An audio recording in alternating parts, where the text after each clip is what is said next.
There's an interesting question in the chat that I think is more for James and I, but hey, we could all three talk about it. Uh, Old Scratch asks, why does your God need to threaten you? And I personally love the topic of fearing and loving God, but I'll let you guys go with it first, and we could start with James on this one. Yeah, so I think that he must be referring to the idea of like the threat of punishment, yeah, like of hell in particular. In Christian theology, it would be because like there's a real threat, and that's God's. I think it's, if you think about it, if anything, like God letting us know, or being threatening, so to speak, like outwardly, is like a good thing if you grant that there's an actual punishment awaiting you, right? Because it's like, well, at least God gave you a warning. He at least told you, hey, hell is coming. There's this way in which you can be saved through Jesus, but otherwise, yeah, hell is coming. Like, it seems better than if God would not have warned you and just let you live your life without ever having heard of a spiritual thing, in which case you just die and then you go to hell and then you never had a shot. So that would be my answer. And maybe his, like, he was like trying to get more to the deeper level of why there's hell. And I would just say that I think that in the same way that if I did something wrong, like I punch a stranger, like anybody would agree, I think, like whether it be racism or if it were just punching a stranger for a random reason, that would be wrong. And that a just judge, if you were to stand in front of him, you say, yeah, I randomly punched a person in the face, a just judge would say, okay, well, obviously I wouldn't be good if I didn't punish you. And I say, well, I did a lot of community service since then, Your Honor. Can we let this slide? They'd say, well, that's good that you did that. It doesn't erase your bad stuff, though. So I would just say that that's why our good works can't save us. Let me pick up on that and follow up with the guy's question. Couldn't God have just given every single person their own universe where they couldn't have hurt anyone else in? They could do whatever you want with your own universe, and given us the option of whether or not we wanted to just live in our own universes independent of anyone and then not even risk the heaven or hell dichotomy? Why do we even need this whole hell thing in the first place? I love that. I love that. The main thing that I'll take the initiative on this one, I suppose, if we're going in just order here.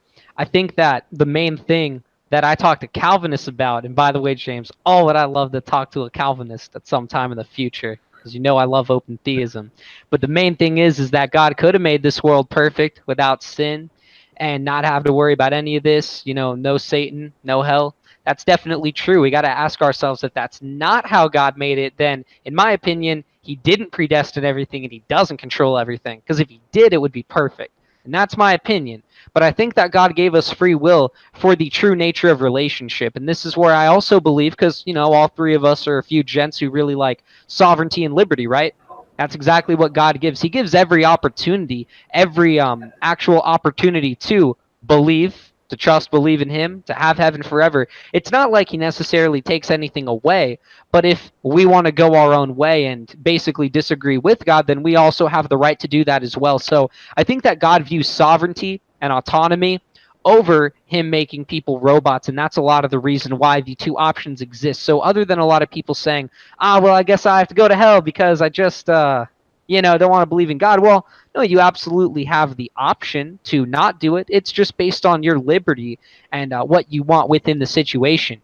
So that would be like my answer toward it. I guess I'll let James go next on kind of his, because that's a really good question. I wanted to, I think it warrants an answer.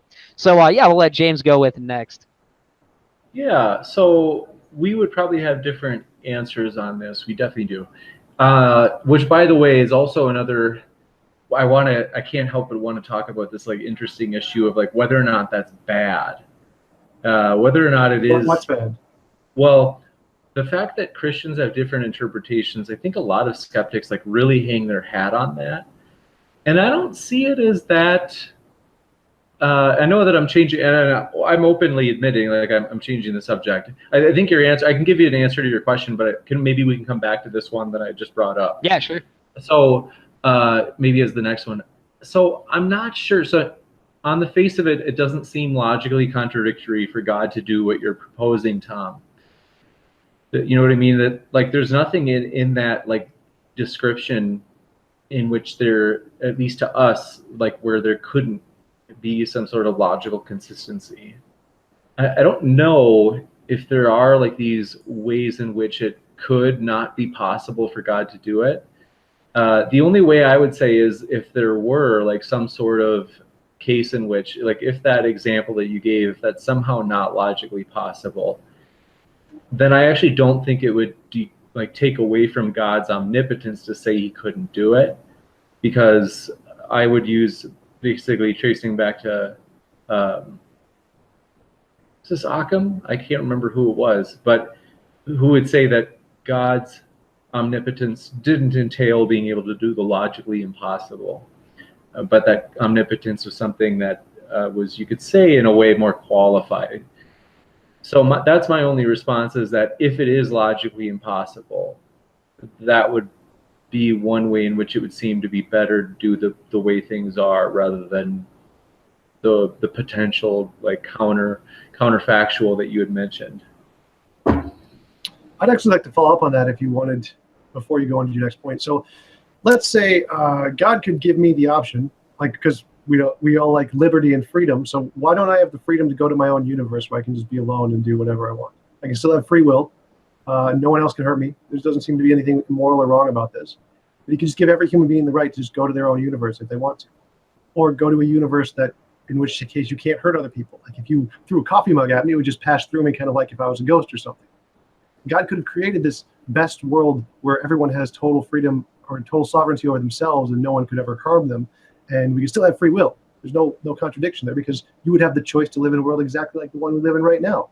So all of the benefits God could, or God could potentially have, or reasons God could potentially have not to give us this world, would be obtainable in this world. They would just be optional. So that would mean that everybody who wants to live under a God-designed world can do so. The only difference is those that don't want to live under a God-designed world can go to their own universe and live however they want to. And that seems to be significantly more moral than the world we live in now. I think that's really interesting. And James, I'll let you go first on this one. But yeah, I definitely want to comment after him, because I like where this is going. I think this is getting down to some brass tacks that I like. Yeah. So I'm not sure if this is in response to, this seems like it maybe was more in response to John, just so I can be sure I'm understanding you right, because I hadn't invoked free will, but I think John had mentioned free will as part of his explanation. So is this more, or maybe it's in response to both of us, or maybe it's a, oh, okay. Yeah. So it's not, so I think if it is the case that certain counterfactuals, like the one that you had mentioned, isn't possible, that if it's not possible that God could do that, then maybe let's say like it is logically contradictory in some way. Now, in which case I would just say that, the reason that God couldn't do it is because it's logically contradictory, and omnipotence doesn't contain underneath it the ability to interrupt a little bit. Yeah. So everything I said that in my model is things we already have in this world. So it can't be logically contradictory, or this world would be logically contradictory. Wait, so things in this world, the way I thought you were describing it is that you were in your own universe. Like, that doesn't seem to be the case in this world, right? Well, it'd be the same kind of world that we have here. It's still made of matter and energy and all of the things we have here, and the same level of free will of whatever we have here. Like, all of the things in the universe I described are entailed in the world we live in now. There's just more of it. So there can't be anything that's logically contradictory there, because then that would mean that our world is logically contradictory in some way. I think that I agree with you that it would be made of the same matter, but I don't think that it would follow that you couldn't have it be, so like, agreed it's the same matter, but if you're not in this world, you're in this own universe of your own, such that you wouldn't be here right now, right? Like, there wouldn't be a universe in which you and I were both existing simultaneously, like, because you'd be in another one, right? So it would be conceptually different, right? Yes, but all of the parts to it would just be the same kind of parts. So there couldn't be any logical contradiction there. There's not any logical contradiction within. That's agreed. Like, in your universe, there's no clear contradiction of way in which that counterfactual couldn't be. And there's no way in which the counterfactual of me being here without you being in my own universe couldn't be. But I'm not sure if the broader makeup could have all of that as a counterfactual being possible. I agree that it's not clear to me how it is a logical contradiction, but I'm thinking that if it is in some way not possible for God to do that because it's a logical contradiction, that would be a reason why it's not done. Well, I mean, if we have one world, God's all powerful, he could create two, and then he could give me the option to go to one. There's nothing logically contradictory in any of those statements. So it seems like you're just applying logically contradictory to anything that disagrees with your worldview. I don't think that's really reasonable, because you'd have to actually identify a logical contradiction. Otherwise, it's clearly not, because everything that I just said is something we already have. If we already have it in this world, it can't be logically contradictory. Well, so we agree, like a counterfactual though, like you're describing like everything as being in this world.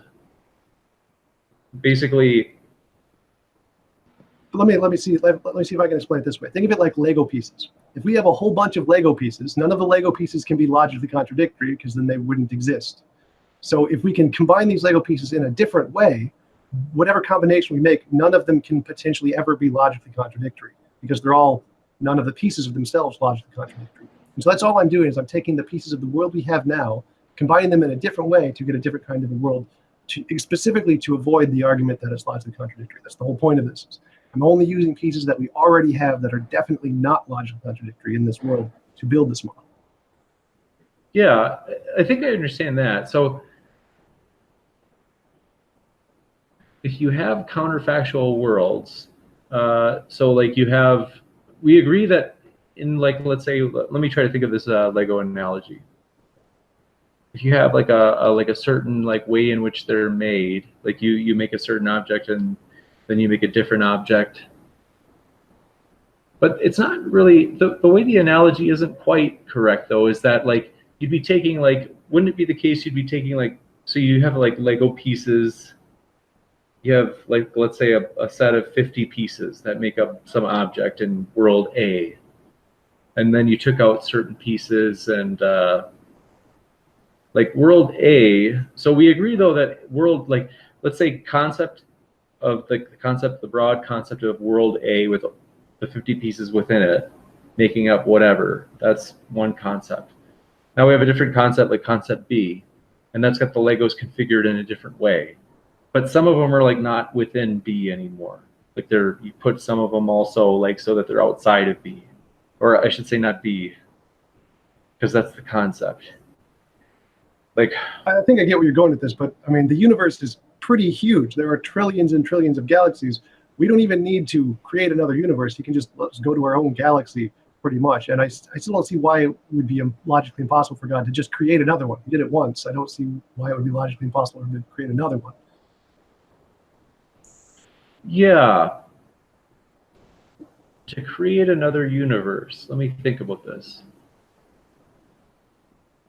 So you're saying that so there are all these different universes, and you can put, like, in some cases you put one person in a different universe. So this is a counterfactual, right? Potentially. Well, you can think of it like The Matrix. Have you seen the movie The Matrix? Yeah. In the movie The Matrix, we are, as human beings, almost to the point technologically where we can create the world I'm describing. It is physically possible for us as humans to make this world, which means it can't be logically impossible, or else we wouldn't be able to do it. So the idea that God can do it, he would be able to do it much simpler, and not just with ones and zeros, but with the laws of physics.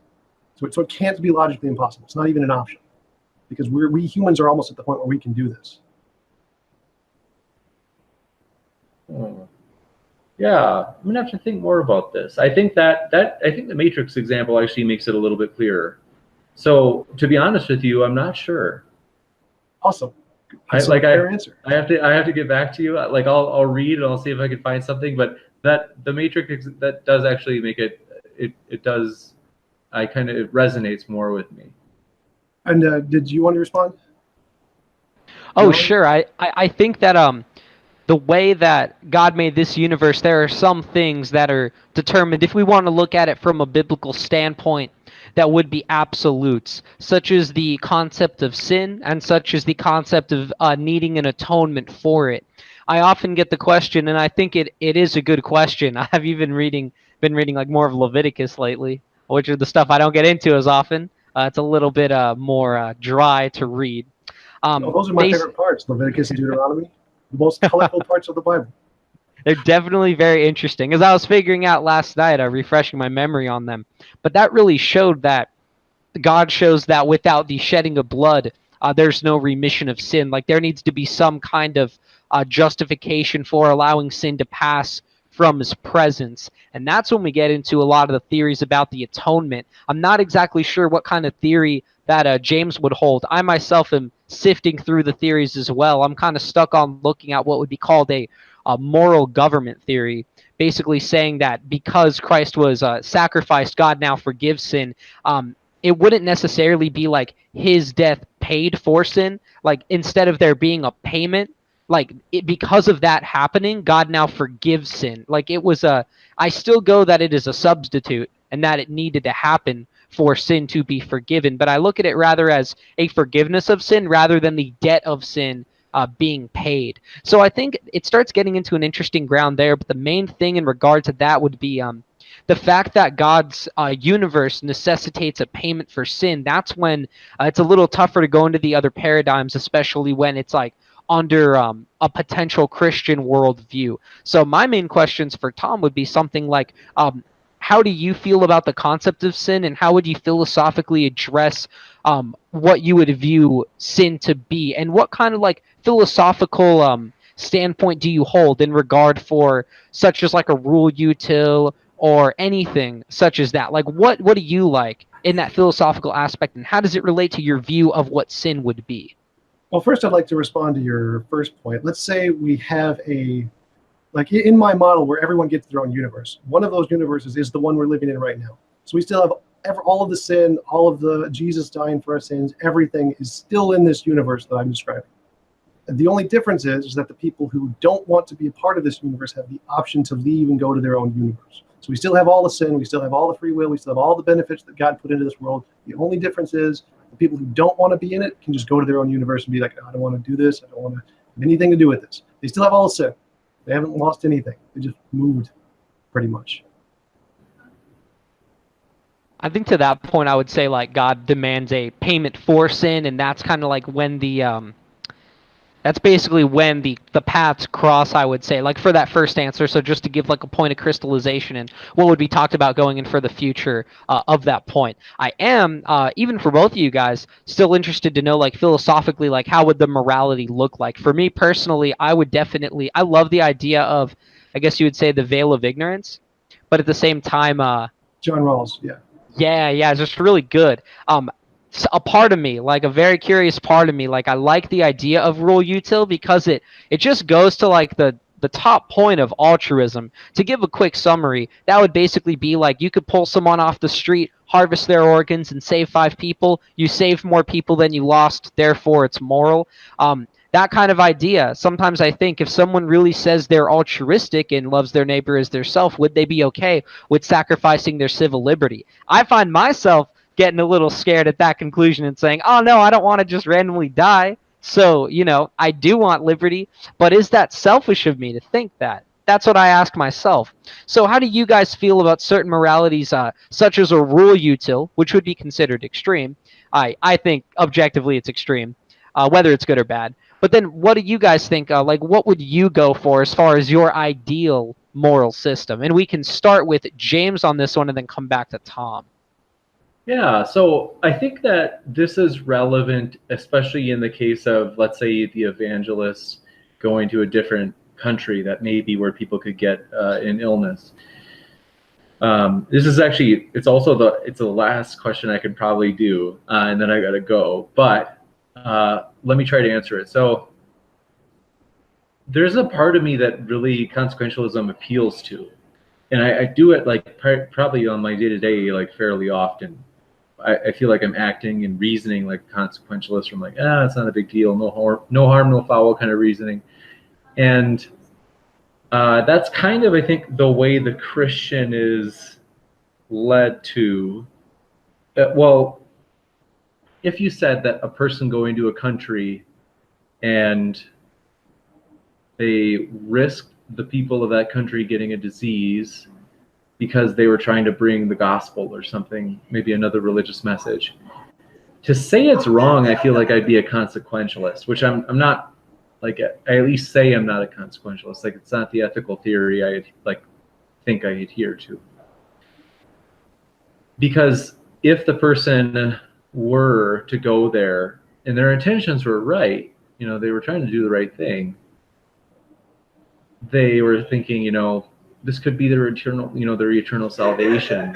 That seems like I can't condemn them, right? Unless I'm a consequentialist. To condemn them and say like, that was wrong. We could have gotten those people a disease that would actually maybe take their lives. That, to me, I feel like I'd be painted into a corner as a consequentialist. Is there any way out of that? Am I wrong? Well, one thing I think you could consider is like, for being a consequentialist or maybe a pragmatist, maybe the probability of them receiving eternal salvation versus the probability of them getting the disease, and then how fast and how brutally it would kill them. So I think you got to put all those through the machine before really making that decision. But I think it gives you kind of an out because you can kind of put it one way or the other to fit your liking, I guess, in that respect. That makes sense. Yeah, Tom? I actually wrote a model of objective morality. It's like one of my more recent videos. So my view of objective morality is any involuntary imposition of will is immoral. And so from my perspective, John, when you said that God demands some kind of payment for sin or something, I don't remember exactly the phrasing. That's pretty much it. So for me, that's just objectively immoral. So if God does that, then God is by definition immoral and can't be all good. Any kind of not giving us the option, the freedom to go to our own universe is kind of no different than slavery. He's forced us into this world against our will, which we have no option for. To me, that's just objectively immoral based on my model of morality. That's interesting. It gives me like a point of reference for what you think. If you could send us the link to that kind of video, I think that would be interesting to go over. I would definitely take a look at it.